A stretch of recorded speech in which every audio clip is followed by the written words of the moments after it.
creyéndole al Señor. Y oramos en esta noche y le decimos: Padre nuestro que estás en los cielos, Señor, tu gracia es sobre cada uno de nosotros. Tú nos has bendecido, Señor, siempre en gran manera.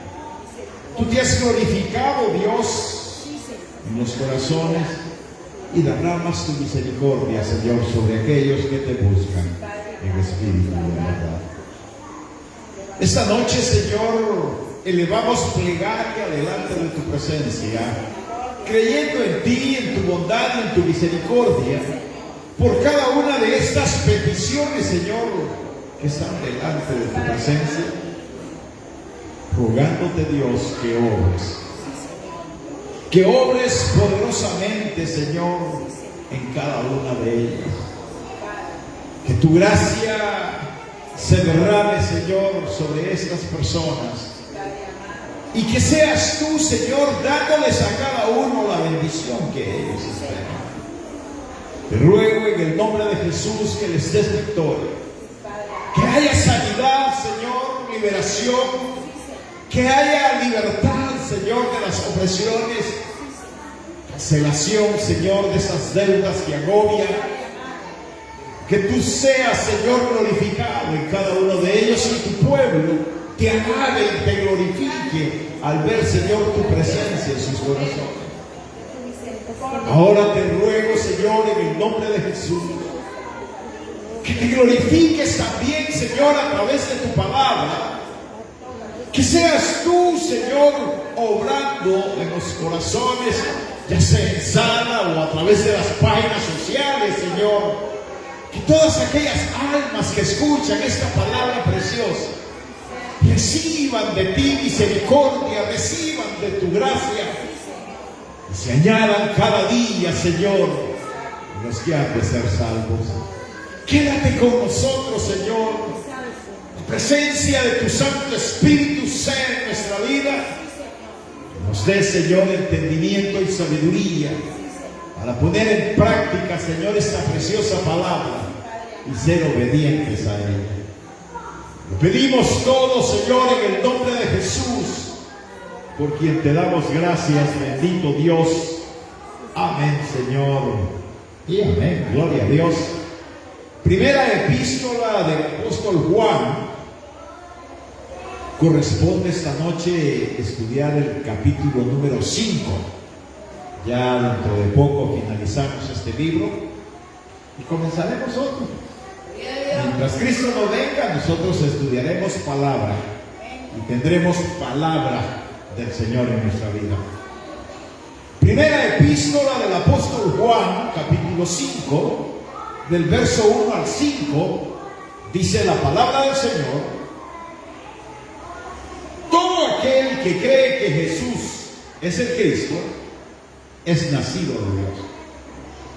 Y todo aquel que ama al que engendró, ama también al que ha sido engendrado por él. En esto conocemos que amamos a los hijos de Dios cuando amamos a Dios y guardamos sus mandamientos.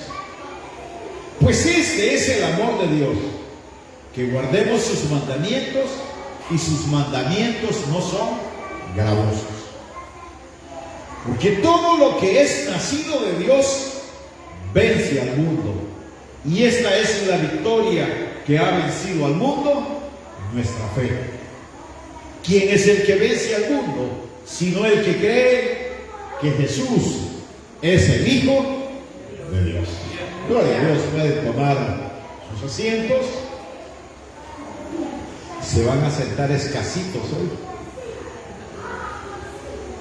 Pero no sé si se han dado cuenta, pero el diablo está bravo, enojado. Y a mí me alegra cuando se enoja, porque sé que Dios se glorifica y derrama bendiciones abundantes. Esta noche queremos meditar en un pensamiento que nos muestra la medicina, la respuesta la solución para nuestra vida. Como seres humanos, nosotros estábamos alejados de la presencia de Dios, de toda gracia, de la presencia de Dios vivo. O sea, nuestra vida de pecado no nos permitía estar delante de Dios.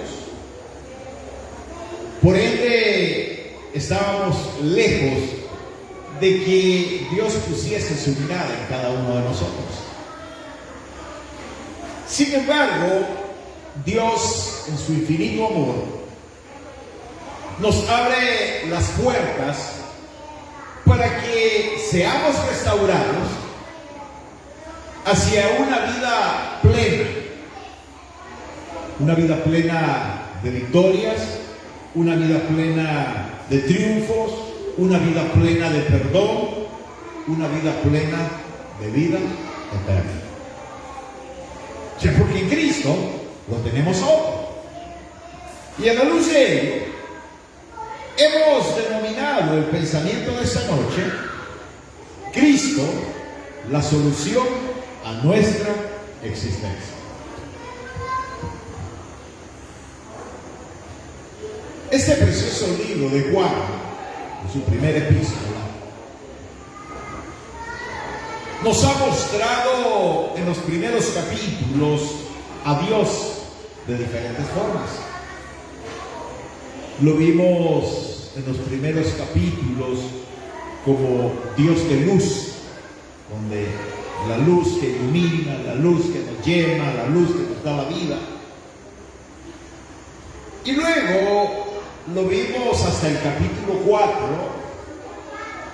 como Dios es amor, en donde gracias al amor de Dios nosotros hemos recibido bendición abundante, en donde gracias a ese amor hemos sido alcanzados, hemos sido perdonados y optamos hacia una vida eterna. Y ahora, en este capítulo 5, lo vamos a ver como Dios es vida. O sea, Dios es la razón de ser de nuestra existencia. Dios es nuestro todo. Y este capítulo 5 se divide en dos secciones. La primera es la victoria de Dios sobre el mundo, con todas sus organizaciones humanas, sus gobiernos, sus comportamientos, enfermedades y pecados. Dios vence al mundo y hace de nosotros que seamos también vencedores. ¿Amén? ¿No se siente vencedor usted? Porque si no se siente, ya es hora que lo empiece a sentir o se convierte. Porque todo aquel que se convierte a Cristo empieza a vencer al mundo. Y el segundo detalle es la seguridad de la salvación, en donde se garantiza ese regalo de Dios a nuestra vida a través de Cristo, para que todos aquellos que abrimos el corazón delante de Dios, con seguridad creemos que el Señor nos ha salvado.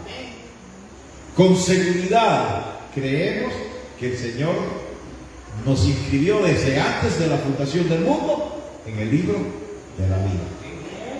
Con seguridad sabemos que nos iremos con Cristo hacia la eternidad. ¿Por qué? Porque Cristo nos dio la vida. Y al reconocerlo a Él como nuestro Salvador personal, nos garantizó la vida eterna. Pablo nos hace ver que como creyentes nosotros debemos de ser vencedores. Cristo mismo lo dijo: yo he vencido al mundo, dice Cristo, y como yo he vencido, ustedes también vencerán. Amén. Todos debemos de ser vencedores porque tenemos la llama de fuego sobre nosotros. Espíritu Santo que mora en nosotros, el Rey de la Gloria, que Él venció al mundo y nos hace vencedores, y a un Dios de gloria que siempre, siempre está amándonos, protegiéndonos y guardándonos. El verso 1 dice: todo aquel que cree que Jesús es el Cristo es nacido de Dios. Y todo aquel que ama al que engendró, ama también al que ha sido engendrado por Él. O sea, todo aquel que cree en Cristo es nacido de nuevo. Mire, eso de nacer de nuevo como que es algo que está quedando en segundo plano o en última instancia. Porque hoy día en las iglesias pues ya no es necesario nacer de nuevo para optar algún privilegio. Ya no es necesario nacer de nuevo para ser adoptado como hijo de Dios. Bueno, ya no es necesario ni siquiera una conversión. Ahora cualquiera lo meten a un privilegio y le dan cualquier cosa para que siga adelante. Sin embargo, la Biblia nos muestra ejemplos como aquel libro de los Hechos de los Apóstoles en el capítulo 9, que nos habla sobre la vida de un hombre que se gozaba en perseguir la iglesia, pedía cartas para las sinagogas a fin de buscar a la iglesia, seguir la iglesia, perseguir la iglesia, atrapar a la iglesia y llevarla al concilio para que fueran muertos. Pero notamos en ese personaje que aunque él era muy religioso, dice Pablo, fariseo de fariseos, dice en cuanto a la ley, irreprensible, o sea que él era amante de la ley, aunque no cumplía la ley. Sin embargo, Pablo o Saulo, que es el personaje que nosotros mencionamos, estaba lejos, a pesar de su religiosidad, lejos de la cobertura de Dios, lejos de ser adoptado como hijo de Dios, lejos de que Dios derramara misericordia sobre él y lo cubriera y lo protegiera y lo guardara, porque todos sus hechos se inclinaban en la maldad y el pecado, a pesar de la vida religiosa que él llevaba. Hacía cosas que al Dios de los cielos le desagradaban. No sé si se acuerdan ustedes allá en el capítulo 6, final o 7, en donde están linchando al siervo Seba, aquel siervo que era diácono y que en ese momento había estado defendiendo la causa de Cristo, y por ello lo matan, por defender la causa de Cristo, por expresar lo que era Cristo para él. Entonces lo condenan a morir lapidado y muere a pedradas. Y mientras él está siendo lapidado, dice la palabra que los cielos se abren y él ve la gloria de Dios allá en los cielos. Pero lo curioso es que Saulo se gozaba de ver cómo caían las piedras sobre el siervo Seba. O sea, eso era suficiente para que la tierra se abriera y a Saulo se lo tragara la tierra. Luego dice la palabra en el capítulo 8 y el 9 que Saulo persigue a la iglesia con la finalidad no de saludarla, sino de atrapar a cuanto cristiano fuera y se murieran. O sea, su corazón estaba lleno de maldad, de pecado, tenía una mente asesina. Pero cuando Dios decide derramar misericordia, no se fija en las cosas que tú has hecho, sino que a Él le place derramar misericordia y derramarle en abundancia. A Él le plació en ese momento tenderle la mano a Saulo. Y en ese capítulo 9 vemos a Saulo yendo rumbo a Damasco, persiguiendo a la iglesia. Y va por el desierto sobre esa arena candente, pero él va feliz porque él desea atrapar cuantos cristianos hay. Pero en el camino, Cristo se encuentra con él. Y Saulo, al ver la figura, al ver aquella luz resplandeciente, él cae rostro en tierra. En esa arena candente, su rostro cae sobre la arena candente. Y el Señor le dice: Saulo, Saulo, Saulo, ¿por qué me persigues? Dura cosa te es dar voces contra el aguijón. O sea, Saulo no entendía lo que estaba pasando. Y él dice: ¿quién eres, Señor? Y el Señor le dice: yo soy Jesús, al que tú persigues. ¿Saulo iba persiguiendo a Jesús? No, Saulo iba persiguiendo a la iglesia. Pero el que se mete con la iglesia, se mete con Jesús. No sé si tú sientes ahora la protección del Señor sobre tu vida. Porque cualquier impío, el diablo que se meta contigo, ya sabe con qué se va a meter. Se va a meter nada menos que con Cristo. Y eso nos da a nosotros también una victoria grande. Porque cuando Cristo nos encontró a nosotros, nos encontró igual o peor que Pablo. Tal vez nosotros no íbamos rumbo a Damasco, pero estábamos embarrados en el pecado. Pero el Señor decide derramar misericordia, derramar de su gracia sobre cada uno de nosotros. Y nos tiende la mano para que nos agarremos de Él y recibamos de Él misericordia. O sea, Saulo se encontró con Cristo, o mejor dicho, Cristo se encontró con Saulo, porque nosotros no buscamos al Señor. Es Él el que nos busca a nosotros. Es Él el que nos sigue. Es Él el que nos está siempre guardando en todo momento y en todo lugar. Y cuando nosotros leemos aquellas palabras del Señor con revelación a Pablo, cuando dice: preparadme a Pablo, a Saulo, porque instrumento mío es este. ¿Instrumento para qué? ¿Para que siguiera siendo un diablo? No. Sino para que divulgara, pregonara la preciosa palabra del Señor. Yo quiero hacerles una pregunta esta noche. Ya saben que yo soy preguntón. ¿Y ustedes por qué se han enmudecido? ¿Por qué ya no pregonan la palabra? ¿Por qué ya no invitan? ¿Será que se les secó el corazón? ¿O se les secó la garganta? Pero es un deber nuestro, porque todos somos instrumentos del Señor. Y todos hemos sido encontrados por el Señor y nos ha dado victoria y victoria en abundancia.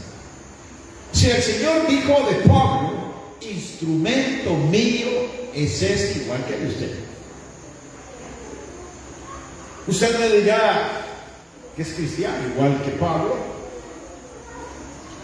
Y yo se lo voy a creer, porque yo no puedo ponerlo en duda. Pero Cristo dijo estas palabras preciosas: por sus frutos los conoceréis. Los frutos, ¿cuáles frutos damos nosotros?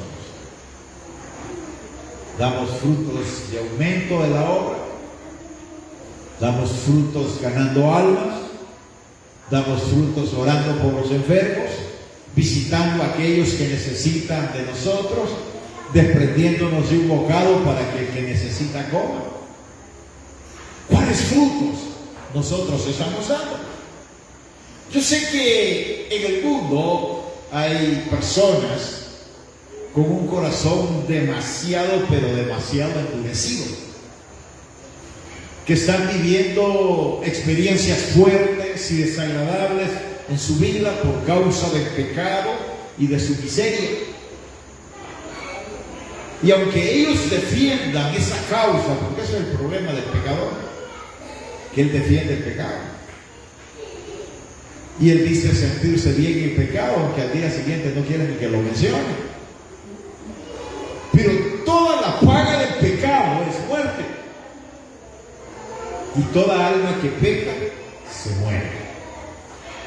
Y Pablo es un claro ejemplo ni cómo Cristo puede cambiar aún hasta el corazón más duro. Si Cristo cambió a Pablo, pues cambia a nosotros. Si Cristo cambió a Pablo, que ya ven lo que era Pablito, duro de corazón, pero el Señor le transformó esa dureza de corazón. Y después vemos a Pablo defendiendo las causas de Cristo, aún a costa de su propia vida. Y que su corazón ya no era aquel corazón orgulloso, aquel corazón que estaba siempre con una tendencia a hacer lo malo, sino que ahora vemos en Pablo un corazón dispuesto para el Señor. Y que no importaba cuántas catástrofes podrían venir a su vida, si por la causa de Cristo él estaba siempre dispuesto a morir. Y me pregunto a ¿usted está dispuesto a morir por Cristo? ¿Amén? ¿Están dispuestos? ¿Usted está dispuesto a morir por Cristo? ¿Usted está dispuesto a morir por Cristo? No estamos dispuestos a morir por Cristo. Entonces tenemos que dar un paso agigantado hacia el nacimiento de nuevo. Porque si no estamos dispuestos a entregar nuestra vida por causa de aquel que la entregó primero por nosotros, entonces no hemos aprendido a amar. Nosotros creemos que Cristo es la solución para nuestra existencia, pero veamos por qué creemos en Él. Y si creemos en Él, hagámoslo efectivo. Porque de lo contrario, nuestra vida nunca verá cambios.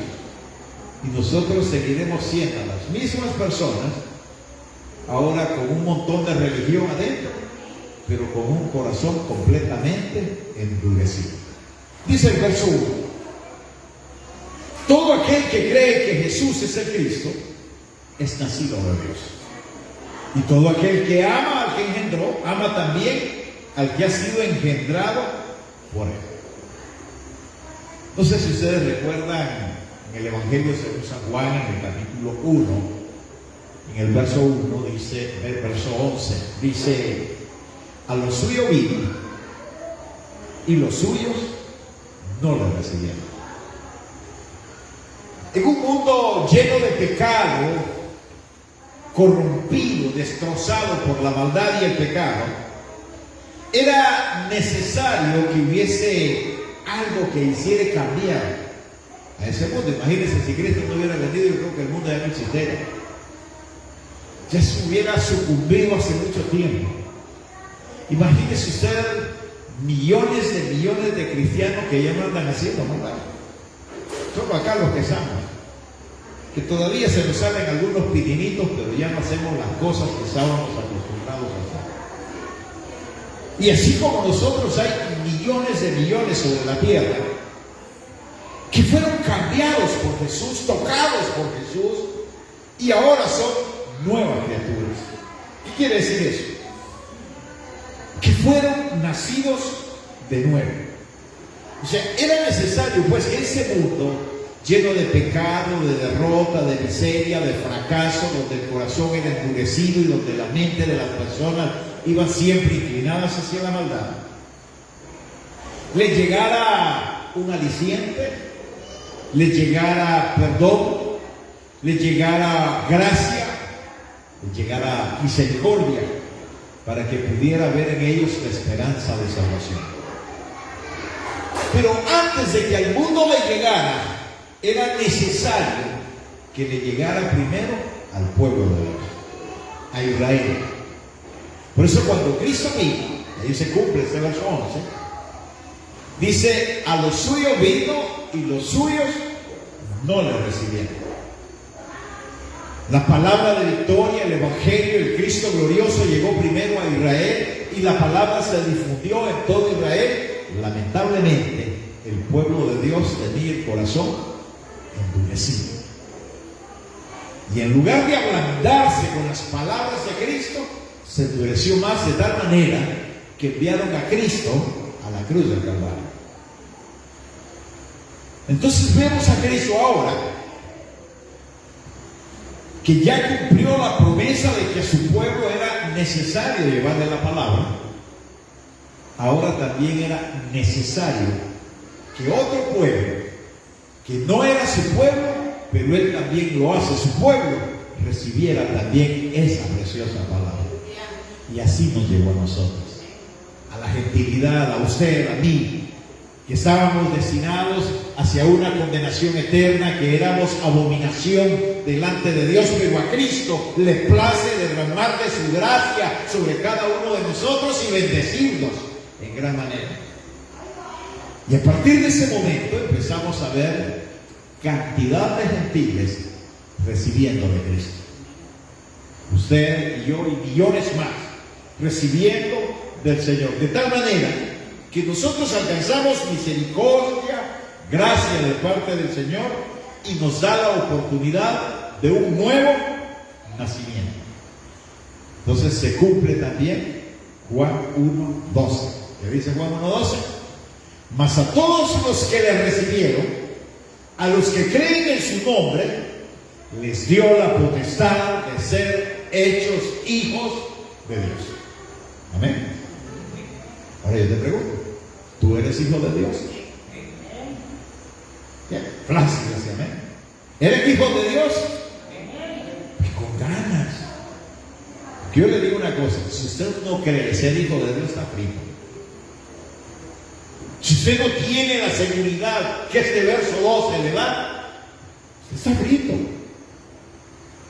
Porque es el Rey de la Gloria el que nos está diciendo que a todos los que creen en Él nos adopta como hijos suyos. ¿Y se acuerdan cuando leíamos el capítulo 1 de este precioso libro de los Efesios? Cuando dice que Él nos amó desde antes de la fundación del mundo, y en el verso 7 nos dice de que a través de su sacrificio nos adoptó y nos dio vida en abundancia, y en el verso 13 nos selló con las arras del Espíritu. Entonces el Señor nos garantiza un nuevo nacimiento a los que creen en su nombre. Pero habría que dilucidar lo que es el creer. ¿Por qué dilucidar lo que es el creer? Porque la mayoría de nosotros creemos con la mente, no con el corazón. Y ahí es donde nos viene el diablo. Porque la mente es volátil. Hoy cree, mañana no cree, hoy está creyendo una cosa, mañana cree otra, y todo lo que va viniendo en el aire, lo que Satanás mete, también lo creemos, y hay una confabulación de ideas que al final lo que hacemos es rechazar al Señor. Pero el verso 1 dice: todo aquel que cree que Jesús es el Cristo es nacido de Dios. Entonces, ¿qué quiere decir esto? Que a partir de ese nuevo nacimiento, de ser nacido de Dios, yo tengo una nueva vida y debo de alimentar esa nueva vida. O sea, mi vida debe de empezar a cambiar. Mis actitudes deben de ser diferentes. Nosotros ya no debemos de ser las mismas personas que antes éramos. Todas aquellas cosas viejas pasaron, dice 1 Corintios 5:17. He aquí son hechas nuevas. Pero no es hechas nuevas solo en la parte literal. Tenemos que profundizar en esa palabra y creer en esa palabra y hacerla nuestra. Y entonces nuestras actitudes deben de ser diferentes. Una persona que ha nacido de nuevo, sus actitudes son diferentes. ¿Por qué diferentes? Porque si antes se enojaba, ya no se enoja. Si antes hacía cosas desagradables, ya no las hace. Si antes robaba, ya no roba. Si antes hacía cosas equivocadas, ya no las hace. ¿Por qué? Porque el Señor te hace una nueva criatura. O sea, el nacer de nuevo implica un cambio de enfoque. Entonces, si se acuerdan del Evangelio según San Juan capítulo 3 con Nicodemo, cuando Nicodemo se acercó a Cristo de noche y a hurtadillas porque tenía miedo que sus secuaces vieran que él andaba buscando de Cristo y que tenía interés en la palabra de Cristo, y le dijo: Señor, ¿y qué puedo hacer yo para ser diferente y ser una persona sabia, santa y vaya cielo? Tienes que nacer de nuevo. Y ese fue un bombazo para el doctor de la ley. ¿Cómo que nacer de nuevo? ¿Podrá una persona volver a nacer? Reducir el tiempo, retroceder el tiempo, hacerse bebito, introducirse al vientre de la madre y después volver a nacer. No es posible. Humanamente no es posible. Pero a lo que se refería el Señor era espiritualmente. Nacer del agua, nacer del Espíritu, cambiar de vida, ser una nueva persona. Y es lo que nos cuesta. Y nos cuesta ¿por qué? Porque no soltamos al viejo hombre. Ahí lo tenemos bien abrazado, bien apretado. Si nosotros soltáramos al viejo hombre, le daríamos paso al nuevo para que el nuevo tomara control de nuestra vida.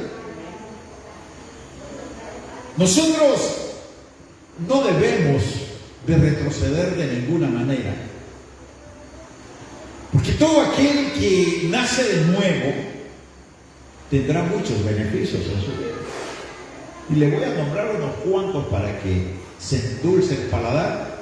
Pero hay muchos cambios en nuestra vida que nos van a hacer victoriosos. Pero todo aquel que nace de nuevo, aparte de que su vida cambia su hogar. O sea, hay una estabilidad en el hogar. Imagínese su servidor que le gustaba empinar el codo más de lo debido. Y todos los realitos que ganaba se consumían allá en la cervecería. A la casa ya no llegaba nada. Solo un montón de culpas, pretextos, justificaciones, pero con justificaciones no se comen. Cuando el Señor decidió cambiar mi vida, fue uno de los primeros cambios que hubieron en mí. Y entonces en mi hogar empezaron a ver otras cosas más que antes no se daban. No sé lo que estará pasando en su casa, pero entiendo que pasará lo mismo. Hay un hogar estable. Ya los hijos tienen otro panorama. La esposa tiene otro panorama. El esposo tiene otro panorama. ¿Por qué? Porque hay una persona que antes era un diablo, ahora es un hijo de Dios. Y Dios lo está usando y Dios está obrando a través de él. Otro beneficio de aquellos que nacen de nuevo son las finanzas. Ahora hay más reales en casa.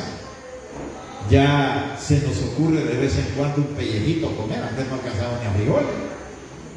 ¿Por qué? Porque como todo lo distribuíamos en otro lado y no en la casa, cuando el Señor cambia nuestra vida, nosotros ya pensamos más en nuestra casa.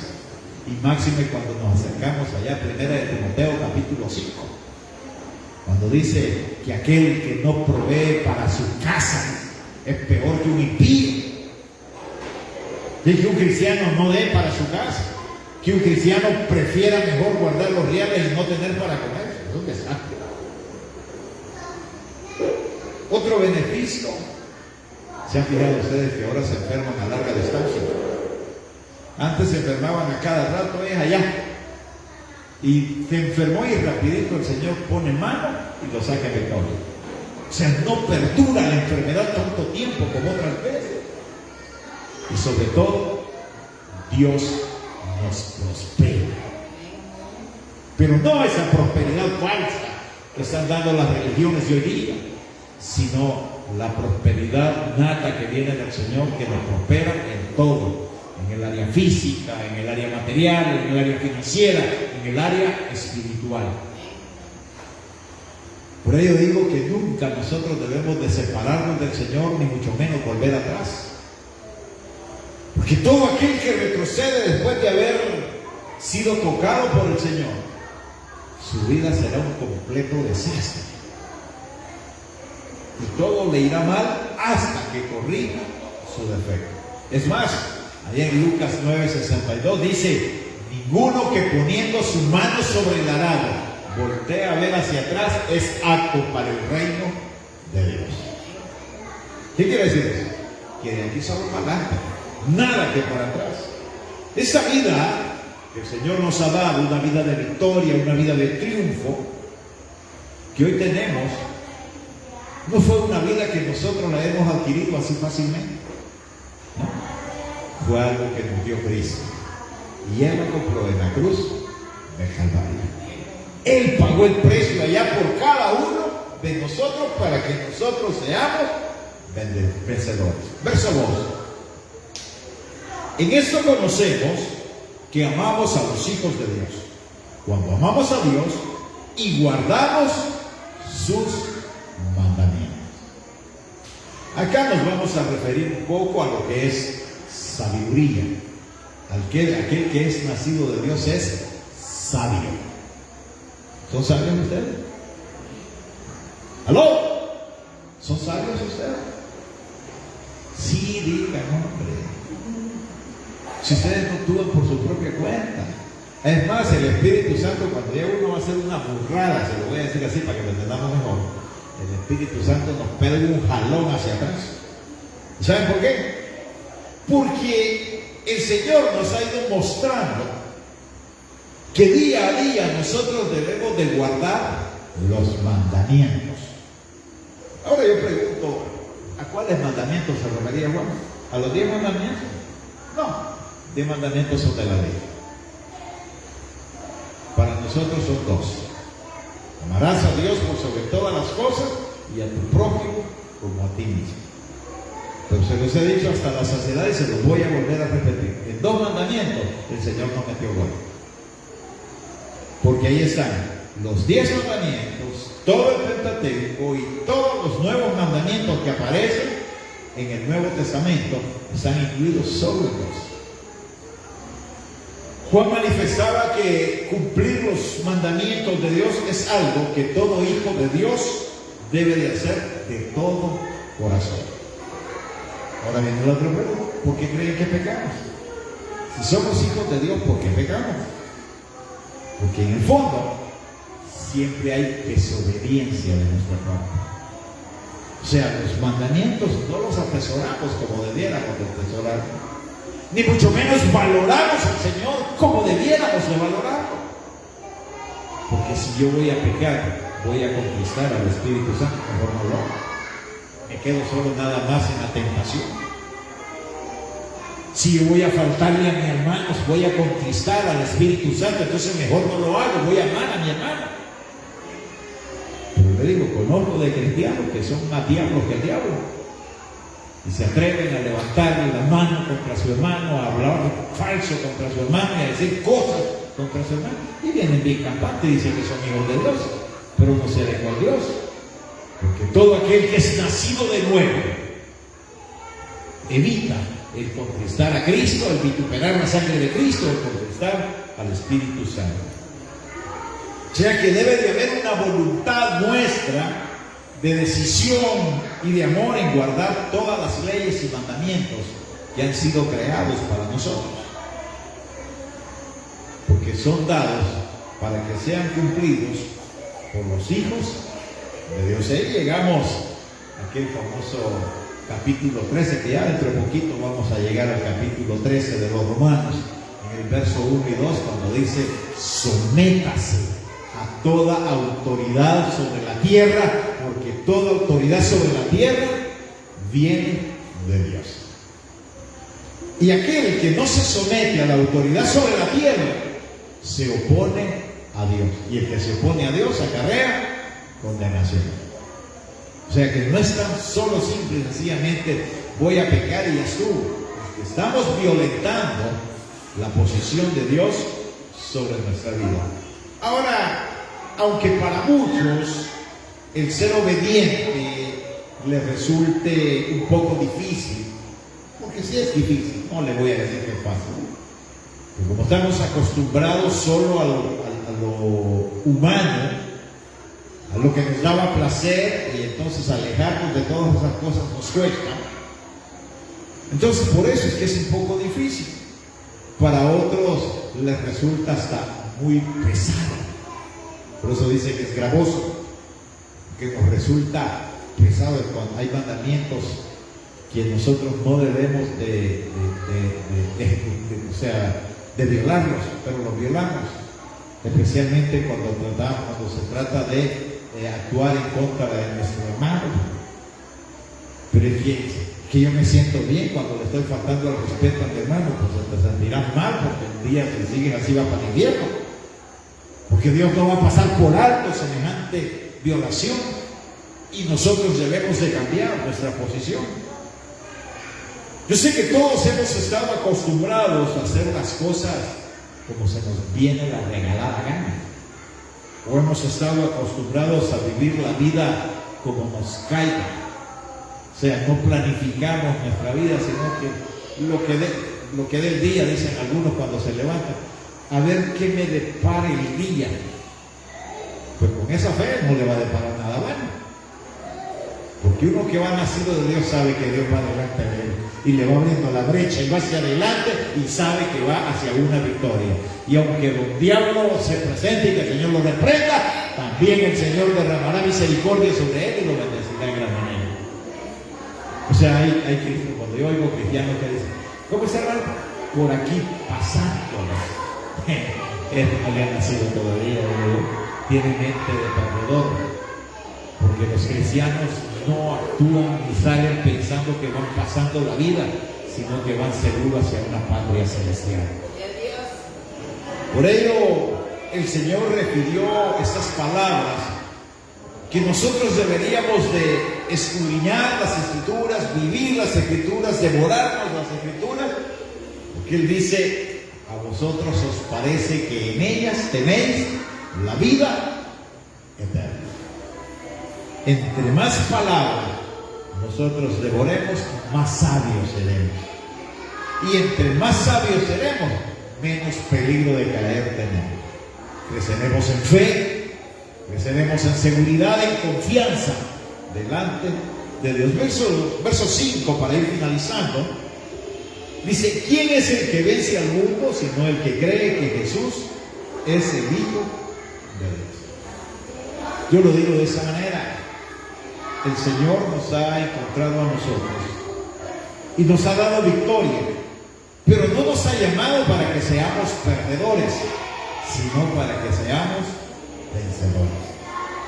Por eso es que caminamos hacia adelante de la mano con Cristo y creemos en Cristo, porque así como Él venció, nosotros también venceremos. Yo sé que todos deseamos ser ganadores, así como los atletas se han fijado que los atletas, todos aquellos que compiten, ya sea en cualquier disciplina deportiva, ninguno de ellos lo hace que va a llegar al final. Todos quieren llegar de primero. Solo los cristianos somos los que vemos que quieren irse al final, cuando debiéramos de ir a la vanguardia con Cristo. Debiéramos de ir hacia adelante siempre seguros, sabiendo que el Señor va con cada uno de nosotros. El Señor no desea solamente salvarnos, sino Él ser nuestro Señor por siempre. Dependerá de nosotros el valorar el llamado de Dios sobre nuestra vida. Y que nos demos cuenta que si Cristo te llamó para que vayas en victoria. Así que si todavía tienes esa mentalidad negativa, cámbiala. Porque todo aquel que tiene a Cristo es vencedor. Todo aquel que tiene a Cristo va hacia una victoria segura y lo tiene todo. Nunca despreciemos ni retrocedamos, sino que sigamos hacia adelante, hacia la vanguardia con Cristo, porque vamos seguros hacia la patria celestial. Gloria sea para siempre al Hijo de Dios. Nos ponemos de pie. Y así de pie, meditemos en esa presión.